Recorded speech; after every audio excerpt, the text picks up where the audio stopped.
নমস্কার, good morning. আজকে আমি আমার খাবার তৈরি করতে উঠেছি সকালবেলা। তো প্রথমে আমি চাল নিয়ে নিচ্ছি হাঁড়িটা এবার জলে ধুয়ে নেবো চালটাকে ভালো করে।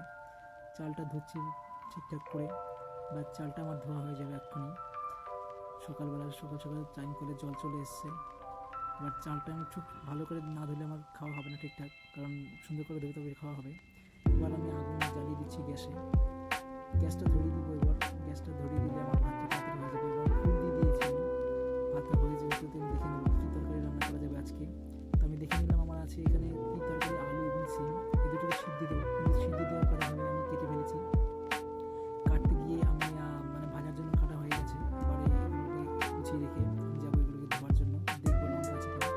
দেখে নিলাম লঙ্কা নিয়ে আমার কাছে আজকে শুকনো লঙ্কা দিয়ে আমাকে কাজ চালাতে হবে। তো দেখতে পাচ্ছি যে আজকে আমার বেশি কিছু তরকারি নিয়ে এটাই আমার খাবার হবে আজকে। তাই আমি কেটে নিলাম ভালো করে সুন্দর করে। এবার যাবো এগুলো ধোয়ার জন্য। তো দেখে নিচ্ছি গাইস কেমন হয়েছে আমার সবজি ভাজার জন্য।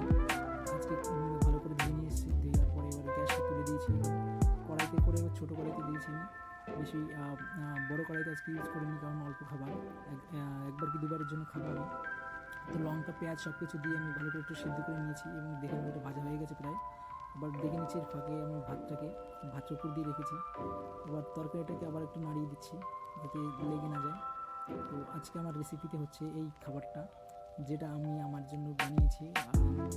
এটা দেখে নিন, খুব ভালোই হয়েছে আমার মতে, কারণ আমি তো তেমন রান্না করতে পারি না, তাও যতটা পারি নিজের খাবার মতো হয়ে যায়।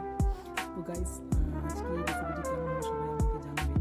আমি এই সিম দিয়ে আলু দিয়ে ভাজা করেছি খাবার জন্য, এবং শুধু ভাত। তো এটাই হচ্ছে আজকে আমার খাবার। তো সবাই আমার চ্যানেলে নতুন হয়ে থাকলে সবাইকে সাবস্ক্রাইব, লাইক সব কিছু বাটন দিয়ে আমাকে সাপোর্ট করবেন। আমি নতুন চ্যানেল চালু করেছি, তেমন কিছু পারি না। ঠিক আছে, থ্যাংক ইউ গাইস। ওকে।